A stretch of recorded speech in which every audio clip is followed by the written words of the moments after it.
तो गाइस कैसे हैं आप सभी लोग। स्वागत है आपका रोड टू हेवन की एपिसोड नंबर 18 में। चलिए अपने एपिसोड को स्टार्ट कर दे। तो जैसे कि हमने लास्ट एपिसोड के एंड में देखा था, यहाँ पे जो अंकल जाओ होते हैं वो कब के मर चुके होते हैं, क्योंकि यहाँ पे उनके ऊपर ब्लड कर्स का एक्टिवेट हो गया होता है, तो वो यहाँ पे मारे गए होते हैं। जबकि टाओ कह रहा होता है क्या मास्टर, क्या वो वही हो सकता है जिसके बारे में हम सोच रहे हैं? क्या मैं इसका चेहरा यहाँ से अलग कर दूं, क्या इसकी बॉडी को यहाँ पे मैं दफना दूं? जबकि इसके मास्टर तो कुछ और ही सोच रहे होते हैं और कह रहे होते हैं कि मैं क्यूरियस हो रहा हूँ ये जानने के लिए कि इस सब के पीछे आखिर है कौन है जो कि विचेस को यहाँ पे प्रोटेक्ट करना चाहता है। और यहाँ पे हमें दिखाया जाता है जो ब्लड का वही एशियन ब्लड होता है वो वहीं पे हमें दिखाया जाता है, यानी वही ब्लड का कतरा जो कि अंकल जाओ की बॉडी के अंदर था, वैसे ही एकदम सेम ब्लड जो होता है हमें जाओ को उसको मिलता है, सॉरी जियांगली को देख रहा होता है और कह रहा होता है ये तो एशियन ब्लड है। यहाँ पे बहुत सारे लोग हैं जिनके ऐसे माथे पे बहुत ज्यादा ब्लड मेरे को देखने को मिला। ऐसा लग रहा है जैसे इनके ऊपर ये ब्लड का एक्टिवेट किया हो और ये ब्लड कर्स लगाया हो। जबकि दिखाते हैं सिस्टर जाओ जो होती है वो यहाँ पे उनको मतलब वो होता है डाइजुआन, उसकी जो कवर होती है वहीं पे खोद देती है और यहाँ पे उसको दफन कर देती है। और दिखाते हैं वहाँ पे उसका जो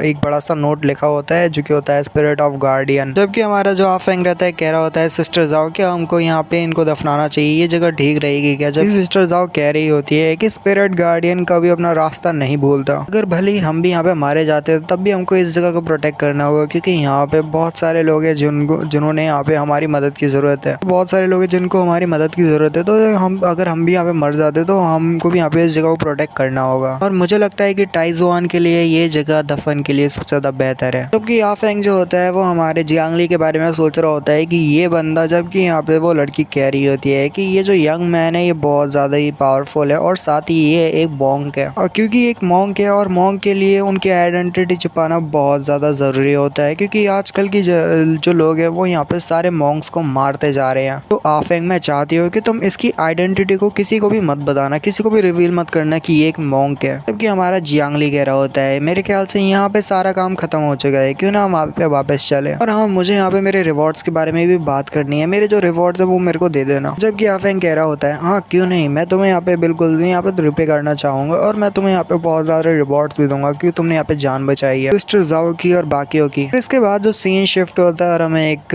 बात बताई जाती है, बात तो नहीं बोलेंगे, दूसरा सीन दिखाया जाता है जहाँ पे एक बंदा कह रहा होता है कि ये किरण है पर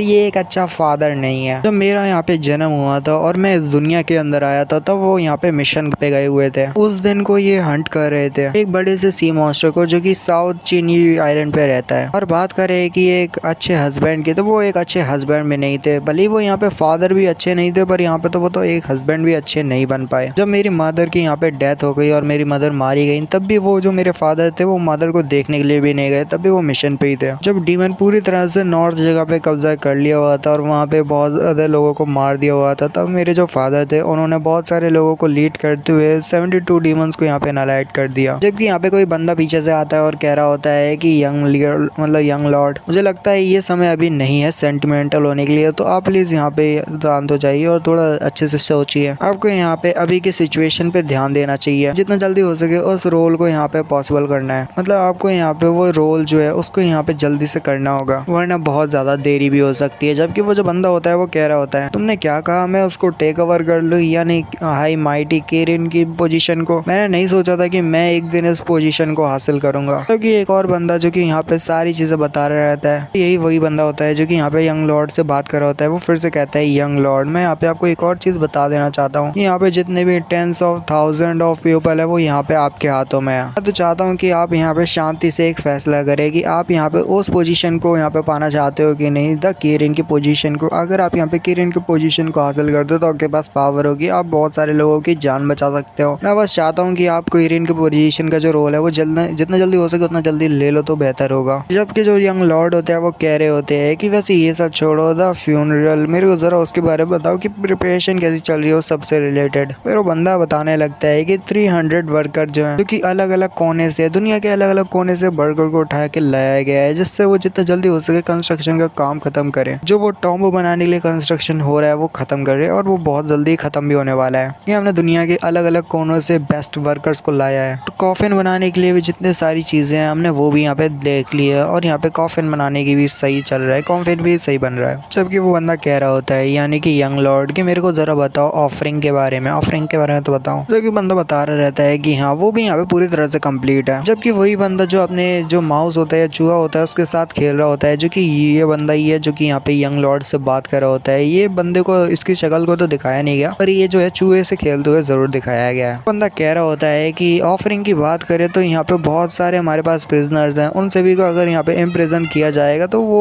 बढ़िया ऑफरिंग रहेंगे हमारे उस डीमन बीस्ट के लिए, बोल सकते हो उस डीमन के लिए। जबकि जो यंग लॉर्ड होता है वो कह रहा होता है कि चलो ठीक है ये सब तो ठीक है, पर मेरे को यहाँ पे उस लड़की के बारे में बताओ, उसके बारे में क्या भी न्यूज़ है, मेरे को उसके बारे में कुछ न्यूज़ वगैरह दो। जबकि वही बंदा बताने लगता है और कहता है कि मैंने उस सबको भी पहले से हैंडल किया हुआ है, मेरे जो बाकी के लोग हैं वो यहाँ पे काम को कर रहे हैं, जब वो यहाँ पे काम को खत्म करेंगे तो मेरे को इन्फॉर्मेशन पता चल जाएगी कि आखिर वो लड़की कहाँ पे है। और सीन दूसरी साइड का होता है जहाँ पे कुछ लोग जो होते हैं उन्होंने मास्क पहने हुए होते हैं और यहाँ पे एक पेड़ के ऊपर वो खून को देखते हैं और किसी का शायद से पीछा कर रहे रहते हैं जो कि जख्मी होता है, इन सभी लोगों से बच के भाग रहा होता है। उसका खून जो होता है वो पेड़ पे लग गया होता है, तो वो सभी लोग जो होते हैं चौकन्ने हो जाते हैं कि आस पास ही है वो इंसान जिसको वो ढूंढ रहे हैं। जो कि एक बंदा कह रहा होता है डोंट वरी यंग लॉर्ड, मैं यहाँ पे सक्सेशन सेरेमनी से पहले सारी चीजों को देखता हूँ, टिरिन की लेगेसी को मैं जल्दी ही रिट्राइव कर लूंगा, मैं यहाँ पे पूरी कोशिश करूंगा। जो यंग लॉर्ड होते हैं वो तो अपने ही सीन देख रहे होते हैं और कहते हैं कि ये जो लुक है ये बहुत ज्यादा ही विंडी टाइप का है, ये बहुत ज्यादा विंड एरिया टाइप है, बहुत ज्यादा ही हवाएं चल रही है, ये जो सीन है बहुत ज्यादा ही विंडी है। जबकि सीन जो होता है शिफ्ट होता है और हमें दिखाया जाता है हमारे जियांगली को जो कि लड़की के साथ जा रहा होता है और इसके बाद हमें बताया जाता है और फिर यहाँ पे कोई कहानी सुनाने वाला बता रहा रहता है कि टाई ब्रदर्स जो है वो एक तरह के हॉर्न्स हैं, क्योंकि एक तरह से गार्ड ही होते हैं। अब यहाँ पे हॉर्न्स के बारे में बताया जाता है, हॉर्न्स जो लोग हैं वो यहाँ पे वो बिल्कुल गार्ड की तरह भी होते हैं, यानी कि जैसे नॉर्मल गार्ड जो होते हैं, जैसे यहाँ पे गार्ड अपनी जो जितनी भी एरिया वगैरह है उसको यहाँ पे प्रोटेक्ट करते हैं, बिल्कुल वैसे ही गार्ड्स जो कि बिल्कुल नॉर्मल गार्ड्स की तरह है। बट जो हॉर्न्स गार्ड्स होते हैं वो बहुत ज्यादा ही पावरफुल होते हैं, ये नॉर्मल गार्ड से बिल्कुल अलग होते हैं, क्योंकि जो नॉर्मल गार्ड्स होते हैं उनका काम होता है इंसानों को मारने भगाना। और यहाँ पे जो हॉर्न्स होते हैं जिनके बारे में अभी यहाँ पे हम बात कर रहे हैं, वो हॉर्न्स जो होते हैं वो पहले वाले गार्ड से अलग होते हैं, क्योंकि जो हॉर्न्स गार्ड होते हैं यहाँ पे थीव्स या फिर चोरों को नहीं पकड़ते, ना इंसानों को पकड़ते हैं, वो यहाँ पे पकड़ते हैं तो डीमंस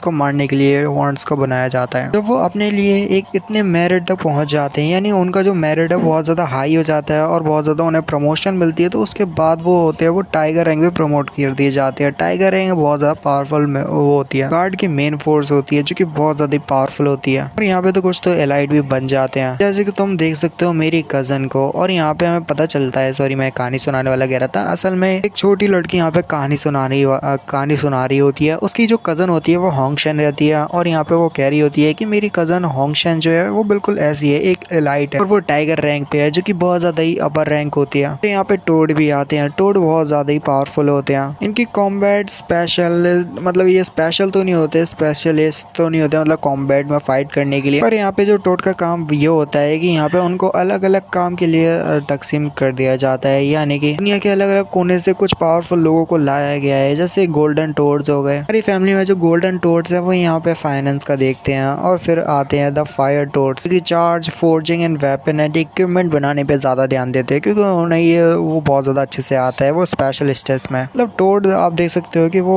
पावरफुल है, मतलब अपने काम से रिलेटेड, जैसे फोर्जिंग हो गया, फाइनेंस को संभालना हो गया, और उसके बाद मेडिकल कोर मतलब टोड्स आते हैं जो कि यहाँ पे हर्ब्स और मेडिसिन के मतलब मास्टर होते हैं। तो इसके बाद हमें एक और लड़की के बारे में बताया जाता है जो कि हम नेक्स्ट एपिसोड में जानेंगे। तो मिलते हैं अगली वीडियो में, गुड बाय बाय।